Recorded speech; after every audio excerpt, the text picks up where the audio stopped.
factory insurance, Manufacturing. debit, correct. Factory rent, Manufacturing. manufacturing, debit. Closing stock of raw material consume में से less होगा. Working progress, credit side of your manufacturing account, ये दिख रहा है. Closing stock of raw material यहाँ से less होगा. Closing stock of working progress यहाँ पे जाएगा. And closing stock of finish goods trading में जाता है. समझ में आ रहा है? देखो अब तुम उसका सेम सामने सामने क्वेश्चन हम लोग करते हैं. थोड़ा मैं छोटा करते हैं एक साथ में क्वेश्चन. दिख रहा है क्वेश्चन एंड सॉल्यूशन साथ में. ये देखो, opening stock of raw material consume में लिखा जाता है 50,000. वर्किंग प्रोग्रेस पहले लिखा जाता है हमेशा, है ना. जब मैन्युफैक्चरिंग बनाते हो तो एक लाइन होता है, क्योंकि ओपनिंग स्टॉक ऑफ WIP पहले ही आता है.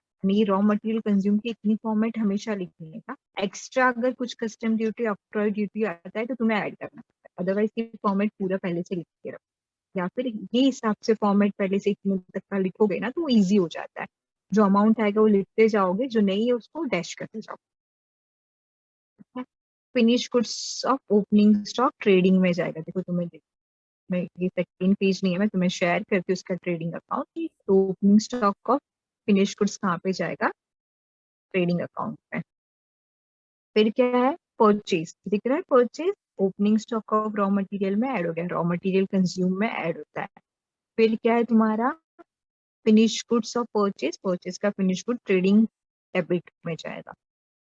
फिर प्रोडक्टिव वेजेस दिख रहा है. प्रोडक्टिव वेजेस यहाँ पे डायरेक्टली उन्होंने डायरेक्ट वेजेस लिखा है, उसका ही नाम होता है प्रोडक्टिव वेजेस. अमाउंट देखो 75,000. ठीक है. पावर एंड फ्यूल भी यहाँ पे गया. सेल्स तुम्हारा ट्रेडिंग क्रेडिट में चला गया. कैरेज इनवर्ड दिख रहा है रॉ मटेरियल कंज्यूम में as per your format. Custom duty भी रॉ मटेरियल कंज्यूम है. रिपेयर्स टू मशीनरी मैन्युफैक्चरिंग में. फिर रॉयल्टी भी मैन्युफैक्चरिंग में, जस्ट बिकॉज हम यहाँ पे पीनल नहीं बना रहे. परचेज रिटर्न लेस होता है रॉ मटेरियल कंज्यूम से. सेल्स रिटर्न तुम्हारा ट्रेडिंग में गया होगा. Factory insurance again in your manufacturing account. Factory rent भी मैन्युफैक्चरिंग अकाउंट में. क्लोजिंग स्टॉक, ये देखो closing stock of raw material यहाँ से लेस हुआ. क्लोजिंग स्टॉक ऑफ WIP यहाँ पे गया. एंड फिनिश गुड्स वाला कहाँ पे जाएगा? ट्रेडिंग में. यहाँ पे सबसे पहले तुम क्या कैलकुलेशन करोगे? ये वाला रॉ मटेरियल कंज्यूम का. ओपनिंग में परचेज जितनी भी एक्सपेंसेस ऐड करने के बाद परचेज रिटर्न और closing stock of raw material minus करोगे. फिर ये अमाउंट बाहर लिखने के बाद इसका टोटल, और ये टोटल में से 37,500 माइनस करने के बाद तुम्हें ये अमाउंट मिलता है 2,76,250 as a cost of production. Wait, मैं तुम्हें एक फोटो शेयर करती हूँ जिसमें क्रेडिट है.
देखो मैंने तुम्हें ग्रुप में क्वेश्चन का ट्रेडिंग अकाउंट भेजा है.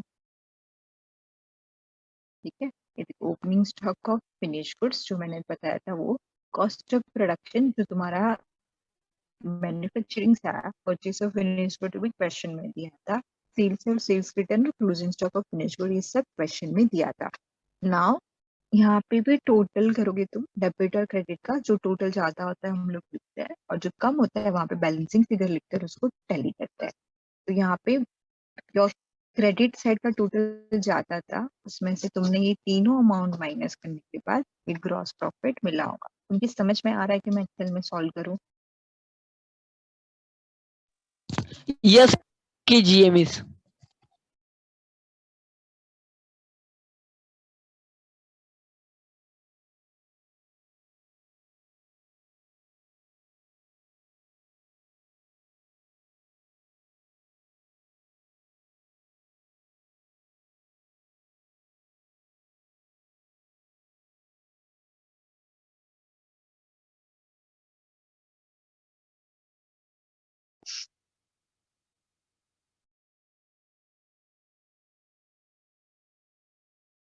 तुम्हें ये क्वेश्चन समझ में आ रहा है?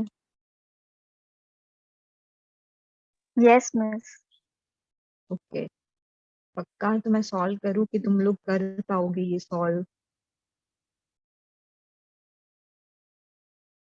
बिकॉज फॉर यू एग्जाम मुझे एमसीक्यू ही ज्यादा ध्यान देना है, तो मैं स्टिल तुम्हें ही करवाती हूँ बिकॉज तुम्हें ये बेस पता होना चाहिए, बिकॉज आगे जाके तुम्हारी कोई एग्जाम ऑनलाइन नहीं होगी।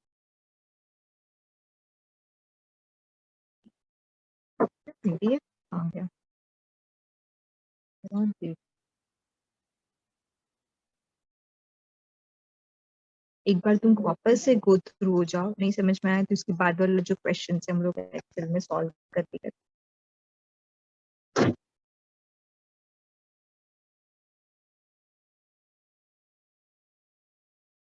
गलती से उसमें सेकेंड पेज आया नहीं है, तो उसके लिए मैंने उसमें कहा ट्रेडिंग अकाउंट का फोटो तुम्हें ग्रुप में शेयर किया हुआ है।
समझा ना स्टूडेंट में ये क्वेश्चन, बिकॉज मुझे खुद को सेटिस्फेक्शन होता है जब तुम लोग सॉल्व। समझ में आ रहा है ये वाला क्वेश्चन? एक बार यस और नो बोलो। यस मिस समझा। ओके ठीक है, तो मैं पीएनएल का फॉर्मेट बताऊँ अभी तुम्हें next.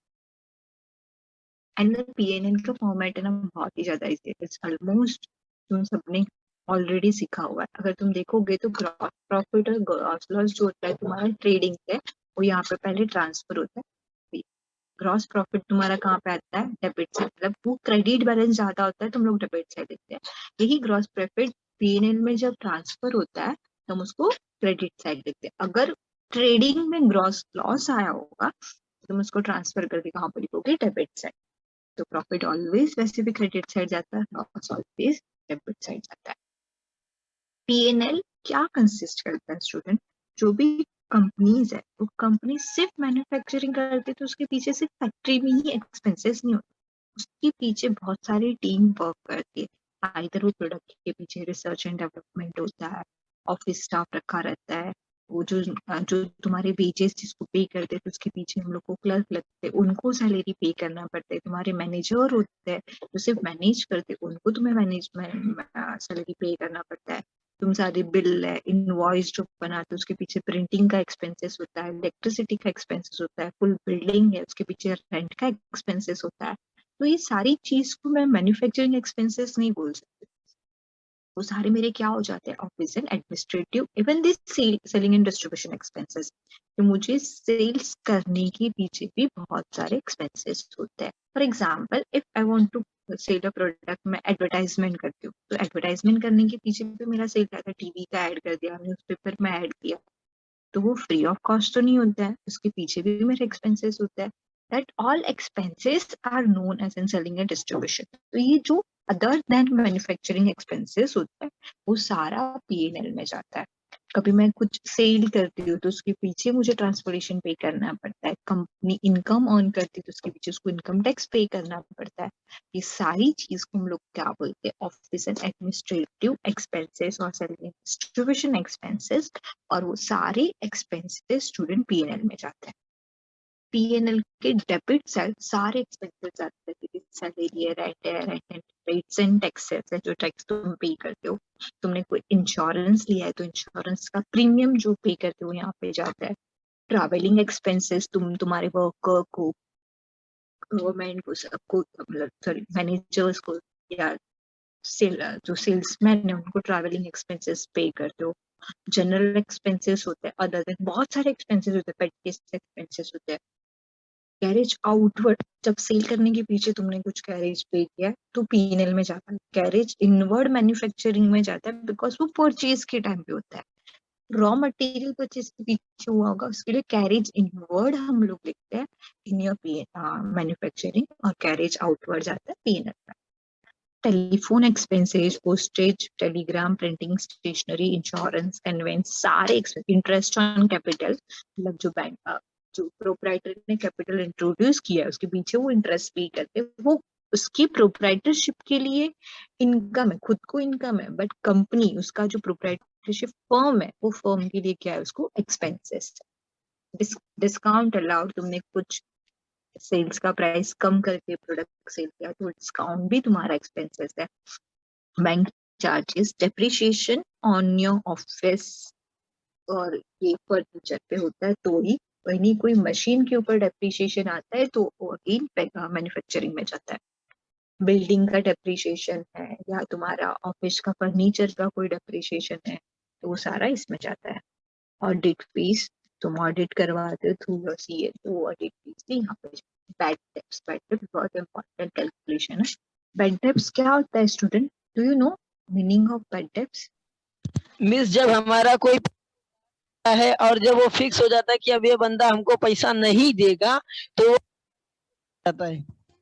That is known as in your debtors, student। जो debtors होता है, the person from whom you need to receive amount, जिसको तुमने क्रेडिट में सेल किया है, that क्रेडिट सेल करने के बाद you have a right to receive amount from that debtors, but in case debtors को कुछ difficulties होती है और he or she may not be able to pay your debt, तो उसको हम लोग क्या बोलते हैं, बैड डेब्ट्स। अगर उसने नहीं पे किया और within a some period of time तुम्हें नहीं रिकवर हुआ है, तो तुम अज्यूम करते हो फ्यूचर में नहीं रिसीव करने वाले हो और उसको तुम बैड डेब्ट्स माइंड करते हो। तो बैड डेब्ट्स क्या होता है कि मुझे अमाउंट जो रिसीव्ड होने वाला है तो अब मुझे नहीं रिसीव्ड होने वाला है, दैट मींस मेरा उतना अमाउंट का लॉस हो गया, उसके लिए हम लोग उसको पीएनएल में लिखते हैं। नाउ पीएनएल में पहले सबसे फर्स्ट ट्रायल बैलेंस में जो बैड डेब्ट्स दिया है वो, देन उसमें हम लोग न्यू बैड डेब्ट्स ऐड करते हैं स्टूडेंट। उसके अलावा रिजर्व फॉर बैड डेब्ट्स क्या होता है, if you have any doubt on your debtors, जैसे कि तुम लोग ने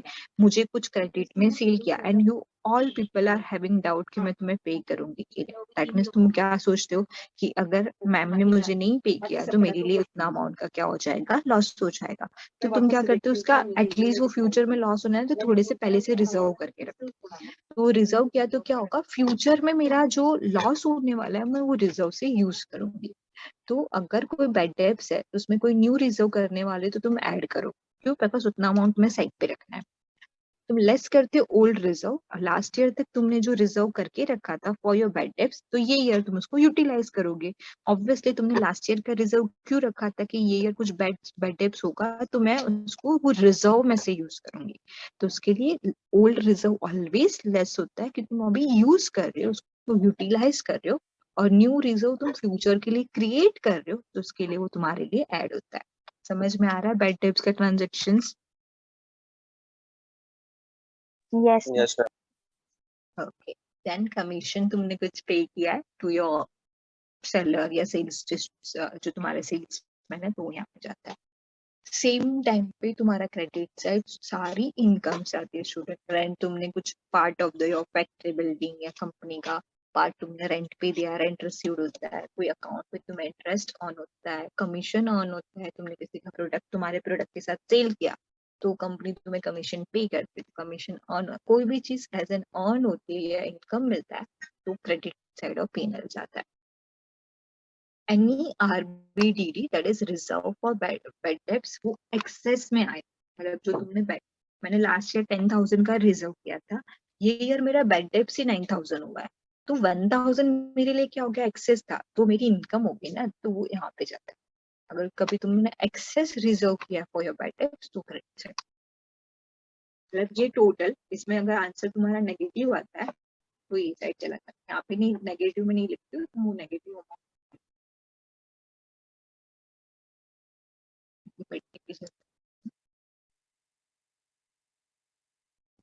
ये सिर्फ तुम्हारा P&L के ऊपर सम्स है, ग्रॉस प्रॉफिट डायरेक्टली कैलकुलेट करके दिया, that means manufacturing and trading नहीं करना है, डायरेक्टली तुम्हें gross profit of the year दिया हुआ है। Office and rent and taxes P&L debit होगा कि क्रेडिट? Debit. डेबिट होगा। Carriage on sales is known as an carriage outward, debit और credit? Debit. Debit. Discount allowed? Debit. Credit. Debit. बेटा discount allowed मतलब तुमने किसी को दिया है तो डेबिट होता है, डिस्काउंट अर्न मतलब तुम्हें रिसीव्ड हुआ है तो तुम्हारे लिए इनकम है, तो discount earn credit. Credit. And discount allowed क्या था? Debit. Debit. Good. Interest paid? Debit. Debit. Interest correct, and interest received? Credit. Credit. हाँ, आशीष अभी तुम चुप रहो, अभी बाकी को भी आंसर देने दो। Okay, postage and telegram? Debit. Bank charges? Debit. Debit. Debit. Credit की debit? Debit. Debit. Debit. Charges से तो डेबिट होता है, बैंक के ऊपर इंटरेस्ट रिसीव्ड होता है तो ये वो क्रेडिट होता है। Okay, bad debts? Debit. Very good. Debit. Brokerage and commission paid? Debit. Debit. Debit. Loss by fire? Debit. Debit. Loss by fire debit. Actually में loss, goods loss by fire होता था ना तो मैन्युफैक्चरिंग में जाता, sorry trading में जाता था। इट्स ओके, सिर्फ लॉस बाय फायर दिया है, विल अज्यूम के ऑफिस का कोई फर्नीचर, इसमें से P&L पूछा है तो विल अज्यूम के कुछ ऑफिस के फर्नीचर में लॉस बाय फायर हुआ है और debit side of your P&L account जाएगा। Okay, electricity charges? Debit.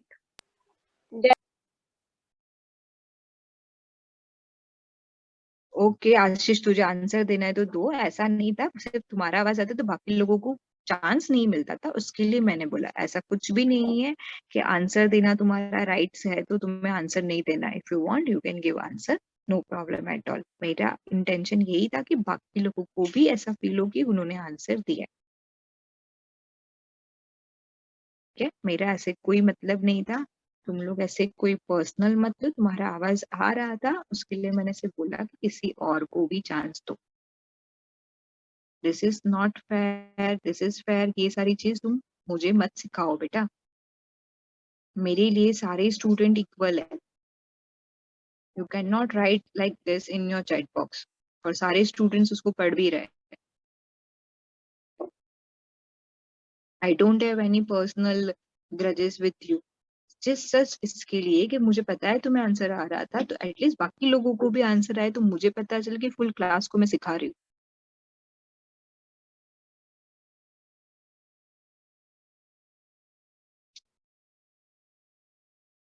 तुम्हें आंसर देना है, दो, कोई प्रॉब्लम नहीं है। मेरे लिए सारे स्टूडेंट्स इक्वल। तुम्हें ऐसे सारे मैसेज करना है तो तुम लेक्चर ही मत अटेंड करो, अगर ऐसा प्रॉब्लम है तो तुम्हें मेरे से।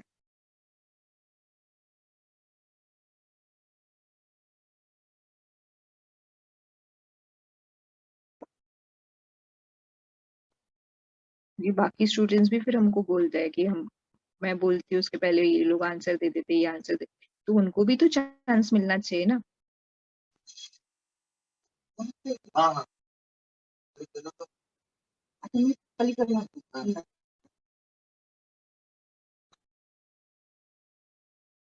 कौन से इग्नोर इट, कौन से टॉपिक पे थे तुम लोग, कहाँ तक थे, लास्ट क्या किया स्टूडेंट?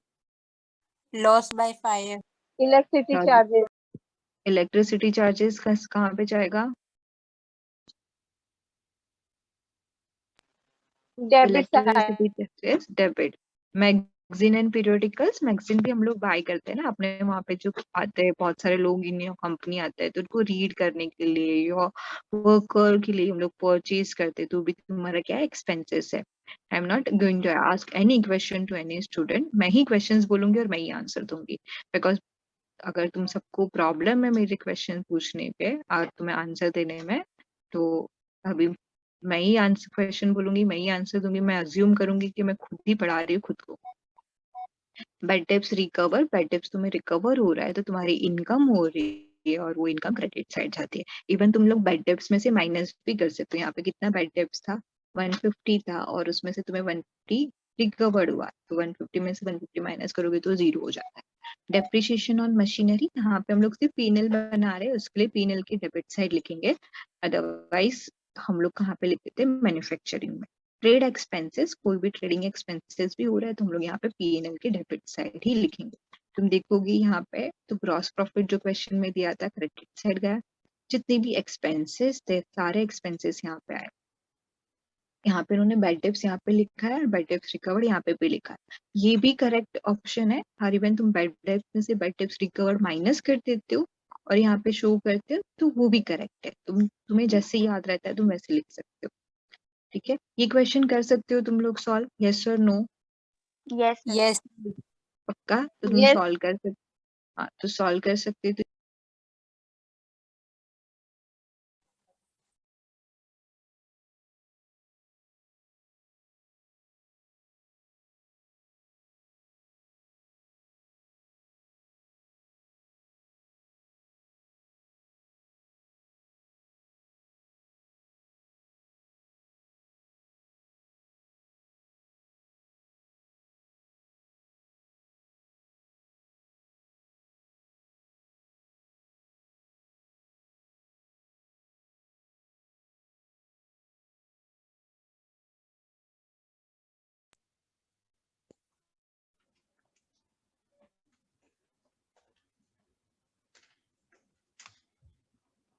तो स्टूडेंट ये थर्ड क्वेश्चन भी है जहाँ पे भी सिर्फ पीनल है, तो एक बार तुम उसको भी गो थ्रू करना और ट्राई करना कि सॉल्व कर पाते हो कि नहीं कर पाओगे। ये वाला क्वेश्चन एक बार देख लो, फिर तुम्हें कोई एक बार इस पे देखते जाओ, तुम्हें पोस्टिंग समझ में आ रहा है, कोई एक चीज का पोस्टिंग नहीं समझ में आ रहा है तो तुम मुझे पूछो कि मैम इस ये कहाँ पे जाएगा, डेबिट साइड या credit side. You want the reason कि क्यों डेबिट और क्रेडिट साइड जाता है तो वो भी मैं बताती हूँ। और ये फाइल मैंने तुम्हें ग्रुप में ऑलरेडी शेयर किया है, तो तुम वहां से ये देख सकते हो questions. And question number second, first, second and third please solve करना। आई नो कि तुम लोग को पता है कि एमसीक्यू से तो तुम सॉल्व नहीं करते, सॉल्व करना बिकॉज ये तुम्हें आगे यूजफुल होगा। कितने बड़े क्वेश्चन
करोगे ये question solve? Yes, miss. Yes, miss. Balance sheet सिखा दूंगी, तो नेक्स्ट लेक्चर में बैलेंस शीट सिखाने के बाद इसके भी समझ बता के ही हो जाएगा। एडजस्टमेंट करने की एडजस्टमेंट का भी मैं एक्सप्लेनेशन दे दूंगी, तो तुम्हारे ये चैप्टर हो जाएगा। फिर इसके साथ मुझे याद करवाना कि मुझे तुम्हें एमसीक्यूज देना है जो तुम्हारे एग्जाम के लिए, तो तुम्हें वैकेशन में इस चीज का प्रिपरेशन कर सकते हो। ओके और हो सके तो मैं बोलती हूँ सारे टीचर्स तुम्हें ट्राई करेंगे कि एग्जाम के एमसीक्यूज थोड़े बहुत बिफोर योर वैकेशन दे, जिससे तुम प्रिपरेशन करना स्टार्ट करो। ठीक है।